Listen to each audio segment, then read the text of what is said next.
नमस्कार दोस्तों, आप सभी के स्टडी फॉर यूपीएससी पीछे से हमें स्वागत है।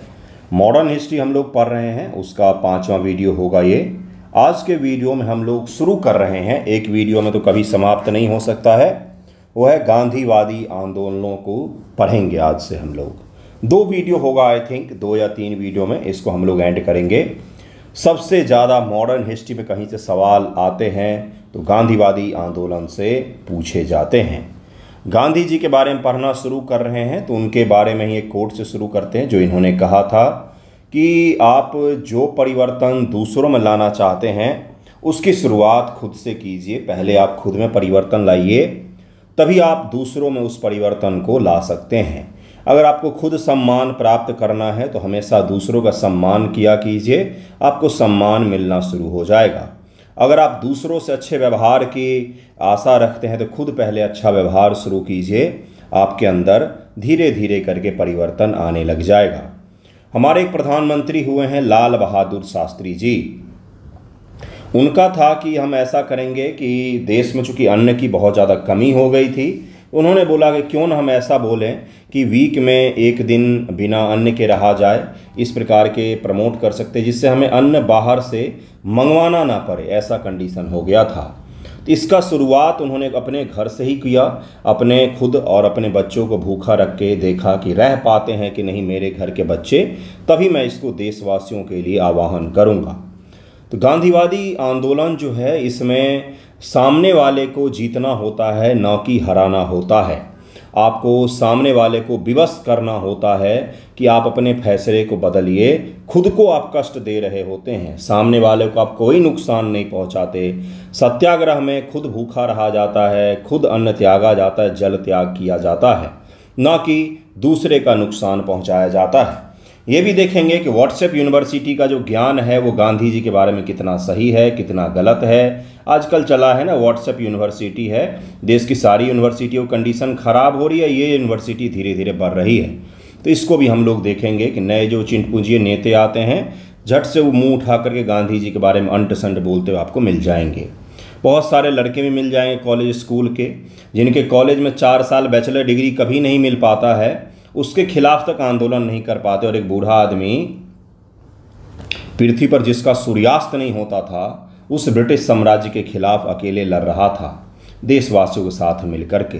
इसको भी हम लोग देखेंगे। मॉडर्न हिस्ट्री का 5वां वीडियो होगा ये, जिसमें हम लोग ढेर सारे गांधीवादी आंदोलन को पढ़ेंगे। शुरुआत करेंगे हम लोग अफ्रीका में गांधी जी का आंदोलन से ही शुरू करेंगे, बिल्कुल बेसिक से पढ़ेंगे। बीपीएससी ने प्रीलिम एग्जाम में एक बार बड़ा ही कमाल का सवाल पूछा था कि गांधी जी ने निम्न से किस कॉलेज से पढ़ाई की थी। तो गांधी जी का प्रारंभिक जीवन के बारे में हम लोग तो नहीं पढ़ेंगे, वो सब एमसीक्यू का हिस्सा है जिसमें हम लोग तैयार कर लेंगे।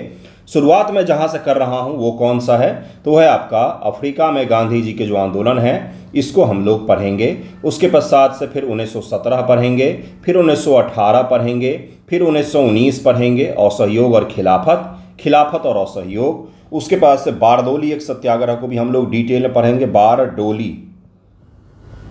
बारडोली सत्याग्रह को पढ़ेंगे। फिर 1930 नमक सत्याग्रह को पढ़ेंगे। उसके पश्चात से गांधीवादी एक बहुत ही विस्तृत आंदोलन जिसको व्यक्तिगत सत्याग्रह कहा जाता है, 1940 ईस्वी के, इसको भी हम लोग पढ़ेंगे। ये सारे आंदोलन मैं आपको डिटेल पढ़ाऊंगा, आप वीडियो को लास्ट तक देखिएगा। वीडियो में कोई हंसी मजाक चुटकुले तो होते नहीं हैं, कंटेंट से ही आपको मज़ा आएगा, इसका प्रॉमिस मैं कर सकता हूँ। चूँकि आप सिविल सर्विसेज के एस्पिरेंट हैं तो मैं आपको हमेशा ही रिकमेंड करूँगा कि कुछ सिलेबस के इतर भी बुक पढ़ा कीजिए। वो पढ़ने से आपका दिमाग जो है वो अलग अलग डायमेंशंस में सोचता है, आप सीखते हैं बहुत सारे चीज़, व्यवहार सीखते हैं आप। अगर आपको बुक पढ़ने की शुरुआत करनी तो हमेशा किसी न किसी की जीवनी से कीजिए।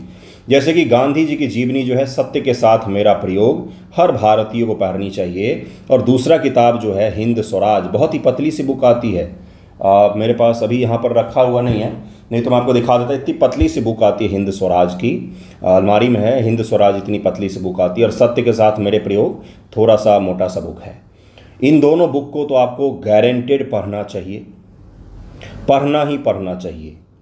आप नफरत भी करते हो ना गांधी जी, तो भी उठा करके पढ़ लोगे। नफरत करने का कोई तरीका तो मिले, कुछ पता तो हो आदमी के बारे में, तब तो नफरत भी करें, है ना।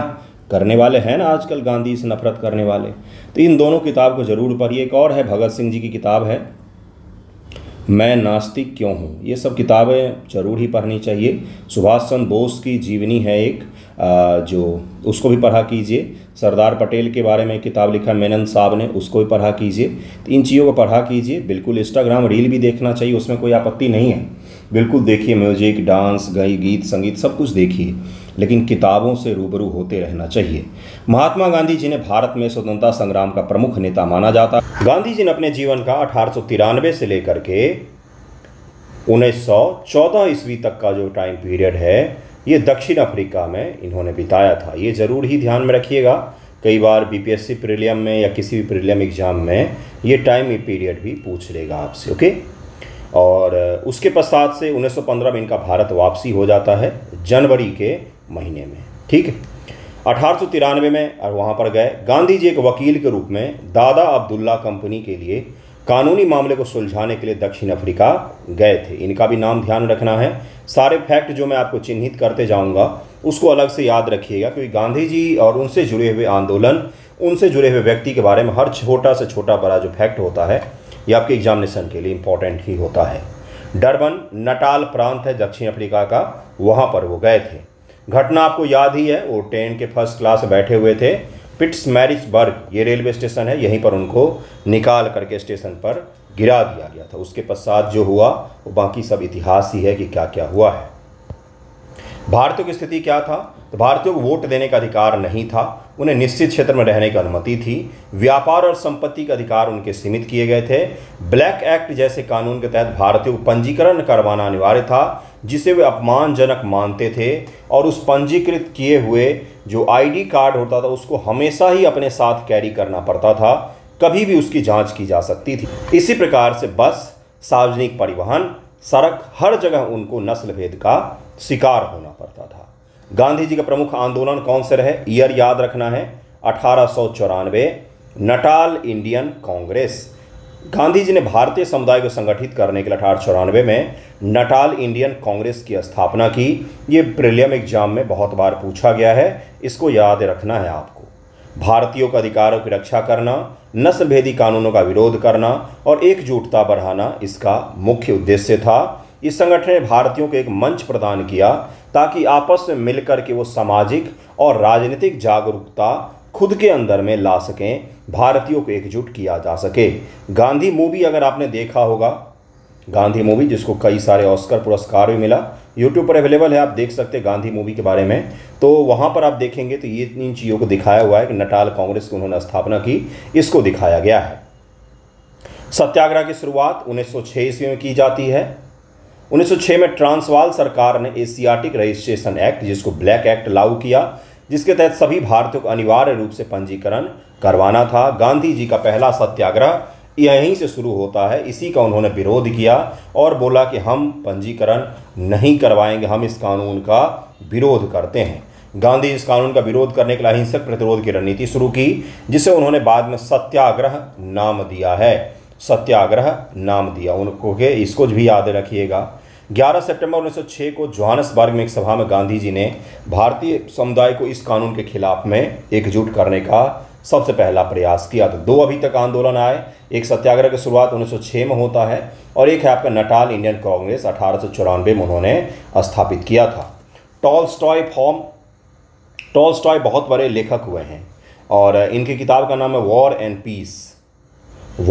And piece. ये दुनिया की सबसे अच्छी किताबों में से एक मानी जाती है। हिंदी में भी अवेलेबल है, इसका नाम है युद्ध एवं शांति। बहुत ही फेमस ये किताब है, बहुत ही ज़्यादा फेमस किताब है, इससे गांधी जी बहुत ज़्यादा प्रभावित थे। Tolstoy form 1910, Gandhi ji Johannesburg के पास टॉलस्टॉय फॉर्म की स्थापना की, जहाँ सत्याग्रही अपने परिवार के साथ रहते थे। फिनिक्स सेटलमेंट 1904 में डरबन के फिनिक्स सेटलमेंट की स्थापना की गई, जहाँ पर गांधी जी ने सामाजिक और नैतिक जीवन के लिए एक आदर्श समुदाय बनाया। यहाँ पर टॉयलेट भी खुद ही साफ़ करना पड़ता था। गांधी जी की पत्नी जो थी उनको भी टॉयलेट साफ़ करने की जिम्मेदारी दी गई थी। तो ये भी याद रखिएगा, यहीं से उनके नैतिक जीवन में, जहाँ पर अपने जीवन में सुधार के द्वारा ही आप समुदाय में या समाज में सुधार ला सकते हैं, इसकी शुरुआत यहीं से होती है।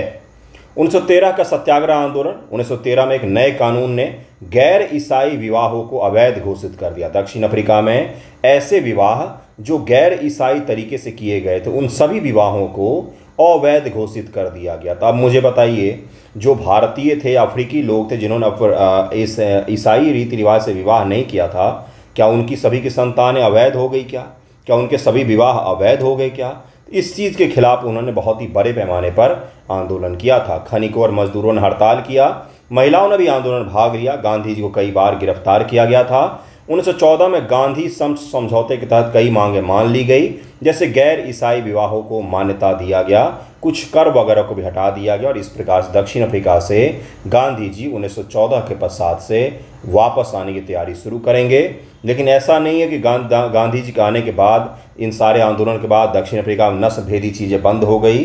दक्षिण अफ्रीका में गांधी जी ने अफ्रीकन लोगों के लिए कोई आंदोलन नहीं किया था, केवल भारतीय समुदाय के लिए आंदोलन किया था। ऐसा नहीं है कि इनके आने के बाद जीवन एकदम से बदल गया।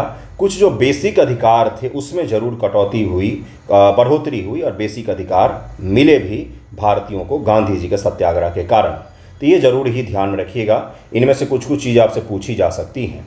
सत्याग्रह का विकास। गांधी जी ने दक्षिण अफ्रीका में सत्याग्रह की अवधारणा को विकसित किया कि हम शांतिपूर्वक असहयोग और सत्याग्रह के द्वारा हम किसी भी बड़े से बड़े ताकत को झुका सकते हैं। और अंग्रेजी राज जो है इसको तो कम से कम झुका ही सकते हैं, क्योंकि दोनों जगह पर शासक एक ही प्रकार के हुआ करते थे। गांधी जी ने इंडियन ओपिनियन नामक समाचार पत्र शुरू किया, जो भारतीय समुदाय को जागरूकता बढ़ाने का माध्यम बन गया। प्रमुख सहयोगी हरमन कालेनबाख उनके सहयोगी थे। हेनरी पोलक और कस्तूरबा गांधी ने उनके आंदोलन में बहुत ही महत्वपूर्ण भूमिका निभाई थी। गांधी जी का अफ्रीका में आंदोलन ने उन्हें एक वैश्विक नेता के रूप में स्थापित किया और भारत में उनके भविष्य के आंदोलनों की नींव रखी गई। इसीलिए जब गांधी जी वापस भारत आ रहे थे तो लोगों को लगा कि कोई बहुत ही विशेष व्यक्ति हमारे आंदोलन में सम्मिलित होने के लिए आ रहा है। जब गांधी जी भारत पहुँचते हैं, अधिवेशनों में भाग लेते कांग्रेस के, तो वो उस दौरान उनको गोपाल कृष्ण गोखले बोलते हैं कि कृपया करके भारत का भ्रमण करो और पहले भारत को जानो कि भारत क्या है। इसी दौरान जब वो भ्रमण के क्रम में दक्षिण भारत जाते हैं तो वहाँ से वो धोती पहनने की शुरुआत करते हैं और अपना वस्त्र भी त्याग कर देते हैं। गांधीवादी आंदोलन 1917-18 चंपारण, खेरा और अहमदाबाद को पहले हम लोग समझेंगे, जिसमें सबसे पहला आंदोलन कौन सा है? 1917 का चंपारण सत्याग्रह है। जो आपको मैंने सबसे पहला फोटो दिखाया गांधी जी का, ये गांधी जी बिहार में ही रेलवे स्टेशन के समीप उतरे हुए हैं, वहीं की ये फोटो है जो रेलवे स्टेशन पर उनका लिया गया था। यही है वो गांधी जी जिन्होंने चंपारण आंदोलन की शुरुआत की थी। चंपारण आंदोलन के महत्व के बारे में मेंस एग्जामिनेशन में काफ़ी बार पूछा गया है, प्रीलिम में भी हर दूसरे वर्ष आपसे पूछा जाता है। कृपया इसको डिटेल में समझिएगा, मैं छोटे छोटे फैक्ट भी कवर करवाऊंगा आपको। 1915 में दक्षिण अफ्रीका से भारत लौटने के बाद अपने प्रमुख आंदोलन को चंपारण 1917, खेरा 1918, अहमदाबाद 1918 में उन्होंने शुरू किया और इसी के तहत उन्होंने भारत में गांधीवादी आंदोलन की नींव रखी। सत्याग्रह का प्रयास यहीं से शुरू होता है। चंपारण बिहार तात्कालिक बंगाल प्रेसिडेंसी बिहार पड़ता था, क्योंकि बिहार जो है बंगाल प्रेसिडेंसी का भाग हुआ करता था। समस्या क्या थी? तो देखिए 20 कट्ठे का 1 बीघा होता है, 1 बीघा होता है बिहार में। तो इसी में से 3/20 यानी कि 3 कट्ठे पर आपको 1 बीघा अगर आपके पास में ज़मीन है तो उसमें से 3 कट्ठे पर आपको नील की खेती करनी पड़ेगी। अगर आपके पास 10 कट्ठा है तो फिर 1.5 हो गया एकड़। इतने पर आपको कम से कम कट्ठे पर आपको नील की खेती करनी पड़ेगी। इसी को कहा गया 3 कठिया प्रथा। 3 कठिया शब्द मैंने आपको समझाया है, कट्ठा से आया है कठिया, यानी कि 20 कट्ठे में से 3 कट्ठे पर आपको नील की खेती करनी पड़ेगी। ये भी सवाल पूछा है प्रीलिम एग्जाम में बीपीएससी वालों ने, ठीक है। इस प्रणाली के तहत किसानों को अपनी ज़मीन का 3/20 हिस्से पर नील की खेती करनी पड़ती थी, जिसके लिए उन्हें उचित मुआवजा भी नहीं मिलता था। और नील जो है वो अब कैश क्रॉप में नुकसान का क्रॉस हो गया था। क्यों?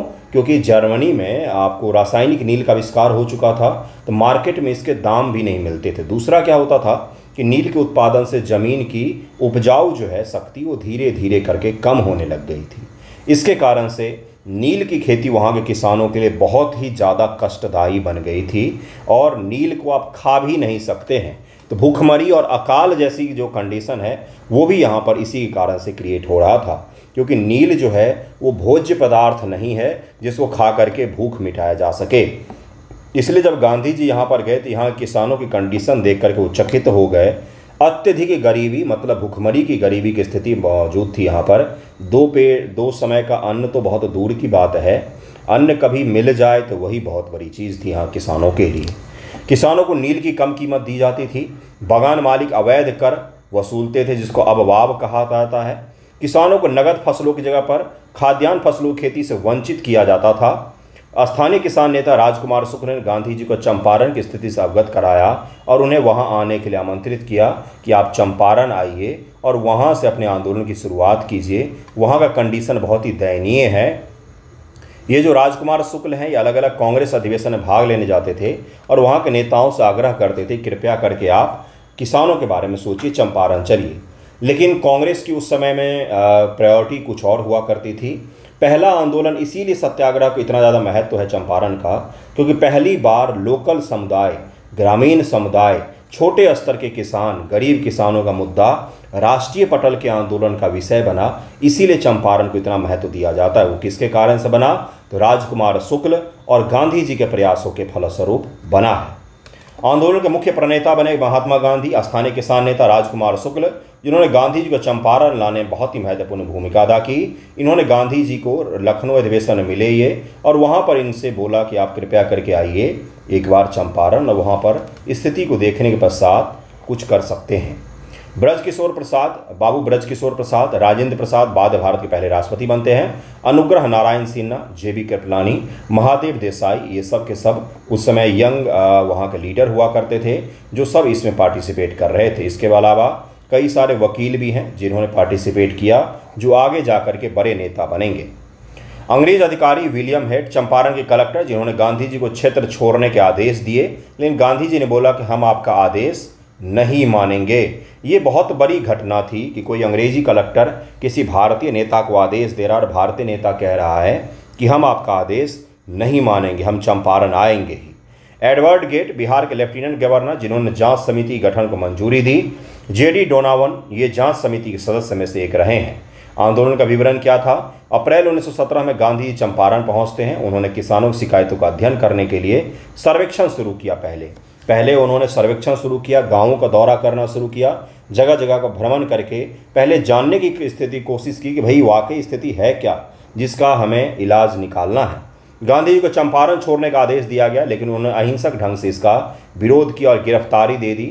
उनकी गिरफ्तारी ने पूरे देश में हलचल मचा दी, जिसके कारण अंग्रेजों ने उनको रिहा कर दिया।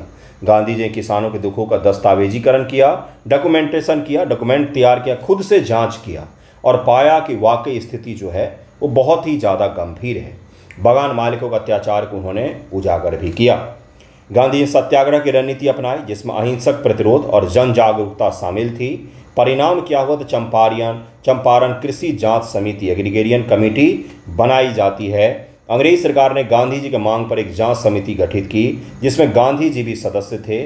और सदस्यों का अगर आपको नाम पता हो तो कृपया मुझे ज़रूर ही बताएं। एक दो सदस्यों का तो नाम आपको पता ही होगा। चंपारण कृषि अधिनियम 1918, 3 कठिया प्रणाली को समाप्त कर दिया गया। 3 कठिया प्रणाली खत्म कर दिया गया, बाध्यता खत्म कर दी गई। नील की खेती के लिए किसानों को स्वतंत्रता दी गई कि आपकी इच्छा पर है कि आप इसको लागू करना चाहते हैं, नहीं करना चाहते, आपकी इच्छा पर है। अवैध कर को समाप्त कर दिया गया। किसानों को नील की उचित कीमत का आश्वासन दिया गया। यह गांधी जी का पहला सत्याग्रह था और ये अंग्रेजी सरकार के खिलाफ भारत में हुआ पहला जन आंदोलन था, जिसका कुछ आउटकम निकला। और आउटकम ये था कि ब्रिटिश गवर्नमेंट को अपनी गलती माननी पड़ी और उस बाध्यता को ख़त्म करना पड़ा। ये इसका महत्व है कि जन आंदोलन, सत्याग्रह, अहिंसा, इसके द्वारा भी इतने बड़े साम्राज्य को झुकाया जा सकता है। उसकी शुरुआत यहीं से होती है। खेरा सत्याग्रह 1918। इसके बाद गांधी जी अपने राज्य गुजरात वापस जाते हैं। 1917-18 में खेरा में सूखा और बाढ़ के कारण फसलें नष्ट हो गई थी। इसके बावजूद अंग्रेजी सरकार ने किसानों से पूर्ण लगान भूमि कर वसूलने की मांग की कि आपका बाढ़ के कारण, सूखा कारण फसल नष्ट हो गया, उससे हमें कोई लेना देना नहीं है। अपना आप जो कर है भूमि कर, उसको जमा करेंगे ही करेंगे। अंग्रेजी नियमों के अनुसार यदि फसल 25% से कम हो तो लगान माफ़ किया जा सकता था, लेकिन अंग्रेजी अधिकारियों ने इसे मानने से इनकार कर दिया कि हम नहीं मानेंगे, हम तो राजस्व लेकर के ही रहेंगे। किसानों की आर्थिक स्थिति बदतर हो गई थी। स्थानीय नेता मोहनलाल पांड्या और शंकर लाल पारिक ने गांधी जी से सहायता मांगी थी। इनका नाम अभी तक नहीं पूछा गया है। जो इससे पहले शुक्ल जी थे, उनका नाम तो बहुत बार पूछा गया है, लेकिन अभी तक ये जो दूसरे नेता हैं खेरा आंदोलन के लिए, राजकुमार शुक्ल जी का नाम तो कई बार पूछा गया है, लेकिन ये जो खेरा आंदोलन के लिए जिन्होंने गांधी जी को बुलाया, स्थानीय नेता मोहनलाल पांड्या और शंकर लाल पारिक, इनके बारे में सवाल नहीं पूछा गया है। इनका नाम भी ध्यान में रखिएगा, ये सवाल आपसे प्रीलिम एग्जाम में पूछा जा सकता है। आंदोलन के प्रणेता महात्मा गांधी थे। सरदार वल्लभ भाई पटेल, अभी सरदार इनके नाम में नहीं लगा है, वो बारदोली सत्याग्रह के पश्चात लगेगा। खेरा सत्याग्रह के गांधी जी के प्रमुख सहयोगी थे, जिन्होंने बाद में स्वतंत्रता संग्राम में महत्वपूर्ण भूमिका निभाई। यहीं पर ये गांधी जी के साथ नज़दीकी आते हैं और गांधी जी के साथ इनका फिर संबंध बनता है और आगे जाकर के एक प्रमुख गांधीवादी नेता में से एक हो जाते हैं। गांधी जी के ज़्यादा करीब सरदार वल्लभ भाई पटेल ही थे। अन्य सहयोगियों मोहनलाल पांड्या, शंकर लाल पारिक, नरहरि पारिक, रविशंकर व्यास, इंदुलाल याज्ञिक, इन सभी का नाम आप ध्यान में रखिएगा। गांधीवादी आंदोलन से जुड़े हुए हर नाम आपको याद होने चाहिए, जैसे हो वैसे कर लीजिएगा। MG पैक्ट, खेरा के कलेक्टर जिन्होंने लगान वसूली की नीति को लागू किया। लॉर्ड चेम्सफोर्ड, भारत के वाइसराय, जिनके शासनकाल में यह आंदोलन उस समय हो रहा था। मार्च 1918 में गांधी जी ने खेरा में सत्याग्रह शुरू किया। मार्च 1918 है, ये भी याद रखना है आपको। मार्च का महीना भी ध्यान रखिएगा, क्योंकि चंपारण कब हुआ है 1917 में, फिर आपसे पूछा जाएगा कि खेरा कब हुआ है, फिर आपसे पूछा जाएगा अहमदाबाद कब हुआ है। मंथ वाइज अगर आप स्टोरी को याद रखेंगे तो इससे ये फ़ायदा होगा आपको कि आप आसानी से उनको क्रम में लगा सकेंगे। कालानुक्रम वाले जो सवाल मैं पूछता हूँ टेस्ट में, तो वहाँ पर कई सारे बच्चे गलत कर देते हैं।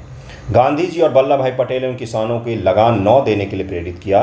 गांधी जी ने किसानों को संगठित किया, अहिंसक प्रतिरोध का आह्वान किया उन्होंने, और अहिंसक प्रतिरोध के जरिए ही इसमें भी अंग्रेजों को झुकना पड़ा। परिणाम क्या हुआ? 1918 में अंग्रेज सरकार ने समझौता किया, गरीब किसानों का लगान माफ़ कर दिया गया, फिर से उनको झुकना पड़ा। धनी किसानों को आंशिक राहत दी गई कि ठीक है आप कम कर जमा कीजिए, लेकिन कर जमा कर दीजिए। जो किसानों की संपत्ति जब्त कर ली गई थी वो वापस कर दी गई। इस प्रकार से यहाँ पर भी गांधी जी के आंदोलन का जीत हो जाता है। खेरा सत्याग्रह ने गांधी जी की अहिंसक रणनीति की एक और जीत को दर्शाया। वल्लभ भाई पटेल का नेतृत्व उभर कर सामने आया, जो बाद में स्वतंत्रता संग्राम में सबसे अहम योगदान में से एक निभाते हैं। अगला आंदोलन है वो है आपका अहमदाबाद मिल मजदूर सत्याग्रह। ये पहला ऐसा आंदोलन है जब भारत का कोई बड़ा नेता मजदूरों के लिए अन्न जल को त्यागेगा, है ना। तो ये बड़ा ही महत्वपूर्ण है अहमदाबाद मिल मजदूर सत्याग्रह। अहमदाबाद के कपड़ा मिल मजदूरों को कम मजदूरी और ख़राब कामकाजी परिस्थितियों का सामना करना पड़ रहा था। वर्क प्लेस उनका अनसेफ था, खराब था, सही से पेमेंट भी नहीं मिल रहा था, मजदूरी भी बिल्कुल कम थी। प्रथम विश्व युद्ध के कारण उस समय महंगाई बढ़ गई थी। आपको पता होगा 1914 से लेकर 1918 तक प्रथम विश्व युद्ध का समय है। मजदूरों ने 35% बोनस की मांग की इसी के कारण से, जबकि मिल मालिक केवल 20% बोनस देने को तैयार थे। मजदूर नेता अनसुयाबेन साराभाई, इनका नाम याद में रखना है, ये सब फैक्ट कहाँ मिलेगा आपको, और उनके भाई अंबालाल साराभाई मिल मालिक के बीच विवाद के बाद गांधी जी ने हस्तक्षेप किया। आंदोलन के प्रणेता महात्मा गांधी, अन्य सहयोगियों में अंशुबाई साराभाई मजदूरों के नेता जिन्होंने मजदूरों को संगठित किया, अन्य सहयोगी शंकरलाल बैंकर, वल्लभ भाई पटेल और महादेव देसाई। महादेव देसाई जी का नाम आगे भी आएगा, ये यहाँ पर प्रमुख सहयोगी थे गांधी जी के। अंग्रेजी अधिकारी के बारे में, इस आंदोलन में अंग्रेजी अधिकारी की प्रत्यक्ष भूमिका कम थी क्योंकि मजदूरों और मिल मालिकों के बीच में विवाद था। आंदोलन का विवरण क्या है? फरवरी 1918 में, ये फैब में होता है 1918 में, और ऊपर वाला जो था वो मार्च 1918 में होता है, ठीक है। गांधी ने मजदूरों के समर्थन में सत्याग्रह को शुरू कर दिया। गांधी जी ने मजदूरों को हड़ताल करने के लिए प्रेरित किया। उन्होंने अहिंसक प्रतिरोध अनशन को अपनाया। पहली बार गांधी जी भारत में भूखे रहते हैं, अनशन करते हैं, हम अन्न जल त्याग देंगे नहीं तो झुक जाओ, तो वो यहीं पर है, वो यही आंदोलन है, इसको अलग से ध्यान रखिएगा। इससे पहले भारत के इतिहास में कोई मजदूरों के लिए, किसानों के लिए, गरीबों के लिए कोई बड़ा नेता भूखा नहीं रहा था। यही वो नब्ज है भारत की जिसको गांधी जी ने पकड़ा। समझिएगा इस चीज़ को, कोई भी आंदोलन या कोई भी नेता नेता बहुत ही बड़ी शब्द है। आजकल के छुटकैया भेता के भैया को नेता समझ लेते हो आप लोग, वो नेता नहीं। वो नेता जो लोगों के लिए काम करता है। पहली बार ऐसा ये संकेत गया कि हमारे लिए कोई इतना बड़ा कांग्रेस का नेता है जो भूखा रह रहा है। ये संकेत अपने आप में ही गांधी जी को महान बनाने के लिए उस समय काफ़ी था। उनके पीछे लोग ऐसे ही नहीं खड़े हो गए। एक विश्वास और जन जागृति उन्होंने ले आया कि हाँ भाई, कांग्रेस जो है वो आपके लिए काम करेगी, मैं आपके लिए काम करूँगा, मैं आपके लिए भूखा भी रह सकता हूँ, प्राण भी त्याग सकता हूँ। गांधी जी ने स्वयं अनशन शुरू किया। मजदूरों और मिल मालिकों पर दबाव बनाने का एक प्रभावी तरीका था ये। इससे पहले ये तरीका पूरे भारत में किसी ने भी नहीं देखा था। गांधी जी का अनशन 3 दिन तक चला, जिसने पूरे देश का ध्यान आकर्षित कर लिया। मजदूरों ने एकजुटता दिखाई और हड़ताल को सफल बना दिया और उसके पश्चात से उनको झुकना पड़ा। मजदूरों को 35% बोनस दिया गया। मजदूरी में वृद्धि, कामकाजी परिस्थितियों में सुधार का आश्वासन दिया गया कि हम आपके वर्क प्लेस को सेफ और सही बनाएंगे। यह गांधी जी का पहला अनशन आधारित सत्याग्रह था। इस आंदोलन मजदूर आंदोलन में गांधीवादी दृष्टिकोण की शुरुआत मानी जाती है। अनसुईयाबेन साराभाई ने बाद में मजदूर महाजन संघ की स्थापना की, जो भारत का पहला ट्रेड यूनियन बना। अब ये भी आपको याद रहेगा कि अनसुईयाबेन साराभाई किस प्रकार से मजदूर महाजन संघ पहली बार स्थापित इसीलिए करते हैं क्योंकि ये आंदोलन जब सफल होता है तो उनको ये अनुभव होता है, उनको ये लगता है, ऐसा प्रतीत होता है कि एक मजदूरों के लिए भी भारत में ट्रेड यूनियन होना चाहिए, और यहीं से उसकी शुरुआत होती है। ठीक है, इसका समग्र प्रभाव क्या रहा? गांधीवादी विचारधारा का प्रसार हुआ कि भाई बिना बम बारूद गोली बारूद के भी हम, कितनी भी बड़ी शक्ति हो, कोई भारतीय मिल मालिक हो या कोई विदेशी अंग्रेजी सरकार हो, कोई जिला कलेक्टर हो या ब्रिटिश पूरा साम्राज्य ही क्यों ना हो, हम उसको झुका सकते हैं अगर हमारे अंदर इच्छा शक्ति होगी और सत्य होगा। हमारी मांगों में सत्यता अगर होगी तो हम किसी को भी झुका सकते हैं। ठीक है। नेतृत्व का उदय इस आंदोलन में वल्लभ भाई पटेल, राजेंद्र प्रसाद, अनसुईयाबेन साराभाई जैसे नेताओं को उभारा। इस आंदोलन में आम लोगों, विशेष रूप से किसान मजदूरों को अपने अधिकारों के लिए लड़ने का आत्मविश्वास दिया। स्वतंत्रता आंदोलन की नींव चंपारण, खेरा, अहमदाबाद के सत्याग्रह ने गांधी जी को राष्ट्रीय नेता के रूप में स्थापित किया।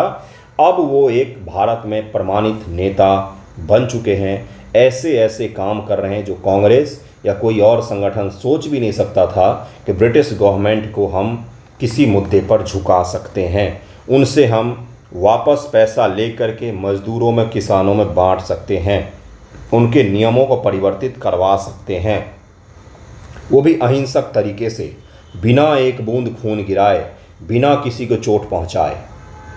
लेकिन इतना आसान नहीं होने वाला था गांधी जी का जीवन। बहुत सारा कुछ अभी पढ़ना है। जैसे पहला है खिलाफत आंदोलन। महात्मा गांधी के नेतृत्व में खिलाफत आंदोलन 1919 से 1924। अब जरा समझते हैं इस चीज़ को।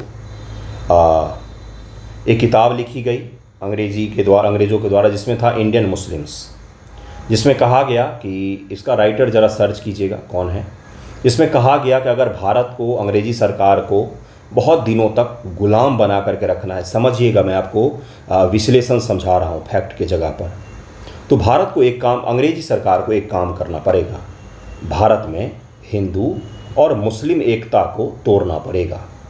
ये जो हिंदू मुस्लिम एकता है जो 1857 में इन्होंने दिखाया, अगर इसी प्रकार से एक रहे तो हम भारत को हमेशा ही गुलाम नहीं रख पाएंगे।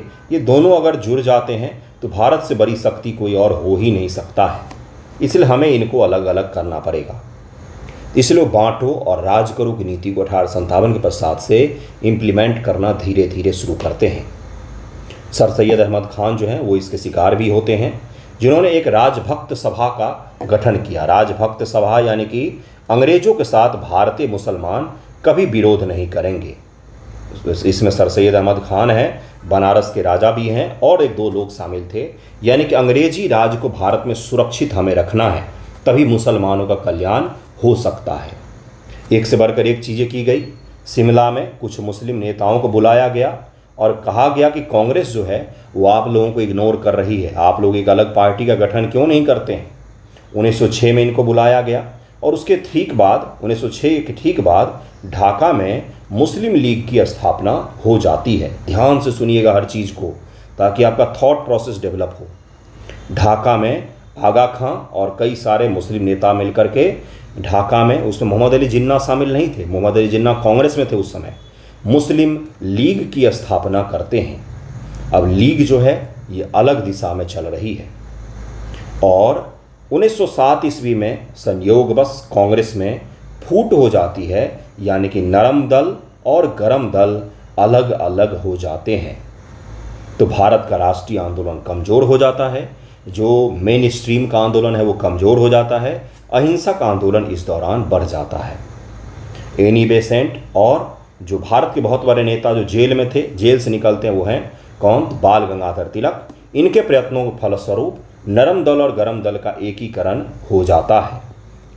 हो जाता है और उसके साथ साथ 1916 के अधिवेशन में हिंदू मुस्लिम यानी कि कांग्रेस और लीग जो है इनका भी एकीकरण हो जाता है। ये दोनों तय करते हैं कि हम अब मिल करके आंदोलन एक साथ लड़ेंगे, राष्ट्रीय आंदोलन अब एक होकर के लड़ेंगे। ये कांग्रेस की बहुत बड़ी भूल भी मानी जाती है कि उसने मुस्लिम लीग को अपने बराबर का मान लिया। उसने मान लिया कि मुस्लिम लीग मुसलमानों के नेता हैं। 1909 में जो सांप्रदायिक पंचायत शुरू किया गया उसको मुस्लिम लीग समर्थन कर रही थी, तो कांग्रेस ने जब मुस्लिम लीग को स्वीकार किया तो एक तरीके से सांप्रदायिक आधार पर जो चुनाव की प्रणाली थी उसको भी स्वीकार कर लिया। तो कांग्रेस की बहुत बड़ी भूल मानी जाती है कि मुस्लिम लीग को अपने समक्ष बैठने दिया, अपने लेवल पर बैठने दिया, क्योंकि मुस्लिम लीग मुसलमानों का प्रतिनिधित्व नहीं करती थी उस समय देश में, बहुत ही छोटा सा दल था। लेकिन पता नहीं किस कारण से लखनऊ अधिवेशन में उनको एक प्राथमिकता दे दी जाती है और उनको माना जाता है कि कांग्रेस और मुस्लिम लीग मिलकर के चुनाव लड़ेंगे। अगर करवाना ही था तो उनका विलय करवा लेते अपनी पार्टी में, जिससे एकीकरण ही हो जाता। इससे ये होता कि हिंदू मुस्लिम की पार्टी अलग अलग नहीं है। तो अगर मुस्लिम लीग को कांग्रेस पार्टी मान रही है मुस्लिमों की, तो हिंदुओं की पार्टी खुद हो गई वो। तो इसको इसीलिए आलोचना भी की जाती 1916 के कांग्रेस अधिवेशन की। लेकिन गांधी जी को अब लगा कि हिंदू मुस्लिम भारत में डिवीज़न नहीं होना चाहिए, इसलिए वो मौके की तलाश में थे कि कोई एक मौका मिले मुझे जिसमें मैं हिंदू मुस्लिम एकीकरण की मिसाल कायम कर दूं और वहाँ से अंग्रेज़ों का जो बांटो और राज करो की नीति है इसको मैं फेल कर दूं। तो वो उनको कब मौका मिलता है? खिलाफत आंदोलन के जरिए उनको वो मौका मिलता है, जहाँ पर मुस्लिमों के सबसे बड़े वैश्विक नेता, सांस्कृतिक और धार्मिक नेता जो खलीफा हुआ करते थे तुर्की में, उनको पद से हटा दिया जाता है और देश के मुसलमान जो हैं पहली बार अपने कॉज के लिए एक बार आंदोलन करने का सोच रहे होते हैं। तो गांधी जी इस मौके को भुनाना चाह रहे थे और वही वो भुनाते हैं किस प्रकार से? तो खिलाफत आंदोलन को संपूर्ण रूप से समर्थन दे करके। लेकिन यहाँ पर मोहम्मद अली जिन्ना और कुछ कांग्रेस के नेता बोलते हैं कि ये गलत कर रहे हैं, हम मुस्लिम लीग और मुस्लिमों के इशू को अगर हम इस प्रकार से अलग उठाते रहे तो ये कल विभाजन का कारण बन जाएगा। बिल्कुल सही सुन रहे हैं आप। तो मोहम्मद अली जिन्ना इस आंदोलन को राष्ट्रीय आंदोलन बनाने का विरोध करते हैं कि ये भारत का मुद्दा नहीं है, भारत का मुद्दा कुछ और है, हमें उसको लेकर के आगे बढ़ना चाहिए। क्योंकि इस समय मोहम्मद अली जिन्ना एक सेकुलर नेता हुआ करते थे, ठीक है। कांग्रेस में उनकी अच्छी खासी पकड़ हासिल थी। बाल गंगाधर तिलक के वकील का भी उन्होंने काम किया हुआ था, पकड़ भी उनकी अच्छी थी। तो जरा अब इसको समझते हैं हम लोग। पूरे भारत में विशेष रूप से मुस्लिम बहुल क्षेत्रों में इस आंदोलन को प्रसारित किया जाना था। क्यों गांधी जी ने इसका सपोर्ट किया, उसकी पूरी पृष्ठभूमि मैंने आपको समझाया है। अंग्रेजों की नीति बांटो और राज करो का हमें कमज़ोर करना था। प्रथम विश्व युद्ध 1914-1918 के बाद तुर्की के खिलाफ इस्लामिक धार्मिक व राजनीतिक नेता की स्थिति को कमज़ोर करने की ब्रिटिश नीति चली आ रही थी। सेवर्स की संधि के जरिए तुर्की खिलाफत जो खलीफा था उसको उसके पद से हटा दिया जाता है और जो ऑटोमन साम्राज्य था उस समय वो बिल्कुल ही कमज़ोर कर दिया जाता है, ख़त्म कर दिया जाता है। मुस्तफ़ा कमाल पाशा का आपने नाम सुना होगा। अतातुर्क जिनको कहा जाता है, तुर्की के मॉडर्न तुर्की के निर्माता उनको माना जाता है। सेकुलर और मॉडर्न तुर्की के निर्माता अतातुर्क मुस्तफ़ा कमाल पाशा को माना जाता है। भारतीय मुसलमान खलीफा को इस्लाम का प्रतीक मानते थे, उनकी स्थिति को बनाए रखना चाहते थे। गांधी जी की भूमिका, गांधी ने खिलाफत आंदोलन को असहयोग आंदोलन के साथ जोड़कर हिंदू मुस्लिम एकता को बढ़ावा दिया। क्या इसके पीछे सोच थी वो मैंने पूरा आपको समझाया। 1857 से लेकर के 1916 तक की पूरी डिटेल एनालिसिस आपको समझाया है। 1919 में अखिल भारतीय खिलाफत समिति की स्थापना होती है, जिसे गांधी जी का समर्थन प्राप्त था। इस समिति के बारे में आपको पूरा डिटेल में एक फैक्ट पढ़ाऊंगा, जिससे एक सवाल गलत नहीं होना चाहिए। यहाँ से बहुत भर के सवाल आते हैं, हर साल एक सवाल यहाँ से आता है। हिंदू मुस्लिम एकता का समर्थन किया। मौलाना मोहम्मद अली जौहर और मौलाना शौकत अली, इन दोनों अली बंधुओं का नाम ध्यान में रखिएगा, बहुत महत्वपूर्ण भूमिका है इनकी। खिलाफत आंदोलन के प्रमुख मुस्लिम नेता थे। इसके अलावा हकीम अजमल खान, अबुल कलाम आज़ाद, डॉक्टर मुख्तार अहमद अंसारी, सरदार वल्लभ भाई पटेल, राजेंद्र प्रसाद और देश के अलग अलग क्षेत्रों में अलग अलग नेता इस समय सक्रिय थे। लॉर्ड चेम्सफोर्ड भारत का वाइसराय, लॉर्ड रीडिंग भारत के वाइसराय 1921-1926 के दौरान बना है। 1921 तक चेम्सफोर्ड रहेगा। अलग अलग और भी अंग्रेजी अधिकारी शामिल थे। आंदोलन का विवरण: 1919 में अखिल भारतीय खिलाफत समिति ने ब्रिटिश नीतियों का विरोध शुरू किया। 1 अगस्त 1920 को गांधी जी ने खिलाफत और रॉलेट एक्ट के खिलाफ असहयोग आंदोलन शुरू कर दिया। मुस्लिम समुदाय ने ब्रिटिश वस्तुओं का बहिष्कार किया, स्कूल कॉलेज छोड़े और सरकारी नौकरियों को भी त्याग दी। खिलाफत कमेटी, खिलाफत सम्मेलन 1919 दिल्ली, नागपुर अधिवेशन 1920 में हिंदू मुस्लिम एकता पर जोर दिया गया है। नागपुर अधिवेशन कांग्रेस का अधिवेशन है, जिसमें कहा गया कि हमें अब अंग्रेजी साम्राज्य की जो नीति है हिंदू मुस्लिम को बांट दो, उसका हमें विरोध करना है और एकता स्थापित करनी है। लेकिन ये एकता ज़्यादा दिन तक चलने वाली नहीं थी। अभी मोपलाम विद्रोह होना था, जहाँ पर हिंदुओं का नरसंहार किया जाना था, और गांधी जी और एक खिलाफत कमेटी चुपचाप बैठकर देखने वाले थे तमाशा। मालाबार में मपिल्ला विद्रोह, जिसको मोपला विद्रोह का तो हिंसक हो गया, जो आंदोलन के लिए नकारात्मक साबित हुआ, और ना तो गांधी जी ना तो खिलाफत कमेटी के मेंबर्स ने खुल करके उसका विरोध किया। इसके पश्चात से हिंदू मुस्लिम की सारी जो एकता की बातें थी वो हवा हवाई हो गई इस हिंसक आंदोलन के पश्चात। अहिंसक प्रतिरोध, ब्रिटिश संस्थानों का बहिष्कार, विदेशी वस्तु विशेष रूप से कपड़ों का बहिष्कार, स्वदेशी को बढ़ावा, राष्ट्रीय शिक्षा संस्थानों का स्थापना जैसे जामिया मिलिया इस्लामिया और काशी विद्यापीठ जो आप देखते हैं वो इसी दौरान स्थापित किए गए थे। जामिया मिलिया इस्लामिया एक राष्ट्रवादी, एक बहुत उस समय का राष्ट्रवादी, गांधी जी के समय का स्थापित एक राष्ट्रवादी प्रतिष्ठित विश्वविद्यालय है, जो आज भी है और शानदार है। भारत में रैंकिंग भी उसकी अच्छी आती है। वहाँ पर सिविल सर्विसेज के मुस्लिम बच्चों के लिए या किसी भी बच्चे के लिए, अगर आप गरीब इकोनॉमिक बैकग्राउंड से हैं तो वहाँ पर फॉर्म निकलता है सिविल सर्विसेज में, आपको फ्री में रख करके तैयारी करवाते हैं, और हर साल उनके 50 बच्चों में से 30-35 निकलते हैं गुरु। तो IAS निकलते, वो भी UPSC PCS VCS नहीं, उनके हाईली क्वालिफाइड शिक्षक पढ़ाते हैं, बच्चों का रहने का भी इंतजाम होता है। तो फॉर्म निकलता है, पता कीजिएगा, मुझसे मत पूछिएगा प्लीज़, मुझे नहीं इसके बारे में ज़्यादा जानकारी है। मेरे कुछ मित्र पढ़ते थे इसमें, इसलिए आपको सजेस्ट कर दिया है मैंने। ठीक है, खिलाफत समिति, विस्तृत जानकारी अब खिलाफत कमेटी के बारे में हम लोग लेंगे। खिलाफत कमेटी स्थापना 1919 से भारतीय मुसलमान द्वारा तुर्की के खलीफा की स्थिति की रक्षा और ब्रिटिश नीतियों के खिलाफ विरोध करने के लिए किया गया था। यह समिति खिलाफत आंदोलन 1919-1924 का मुख्य संगठन थी। इसने हिंदू मुस्लिम एकता को बढ़ाने का प्रयास किया। 1919 स्थान मुंबई में इसको स्थापित किया गया। संस्थापक मोहम्मद मौलाना अली जौहर, मौलाना शौकत अली और हकीम अजमल खान और डॉक्टर मुख्तार अहमद अंसारी जैसे प्रमुख मुस्लिम नेताओं ने इसको स्थापित किया था। ये भी बहुत बड़ा सच है कि जितने सारे मुस्लिम नेता आपको खिलाफत आंदोलन दिखेंगे, उतने सारे आपको फिर भारत के किसी भी आंदोलन में नहीं दिखेंगे। कांग्रेस में भी बहुत कम मुस्लिम नेता शामिल थे। बाकी मुस्लिम नेताओं को अंग्रेज़ों ने बहुत ही सफलतापूर्वक भारत को बांटो और राज करो की नीति पर अलग करने का प्रयास किया, और अलग भी हो गए बहुत सारे लोग। तुर्की के खिलाफ खलीफा, इस्लामिक धार्मिक और राजनीतिक नेता की स्थिति को बनाए रखना, प्रथम विश्व युद्ध के बाद तुर्की पर थोपी गई सेवर्स की संधि 1920 का विरोध करना। सेवर्स की संधि तो पढ़ा होगा, ये तो 9th की NCERT में है, वर्ल्ड हिस्ट्री में। प्रथम विश्व युद्ध, द्वितीय विश्व तो सब पढ़ते हैं गुरु 10th से पहले, तो उसमें पढ़ा होगा सेवर्स की संधि, है ना।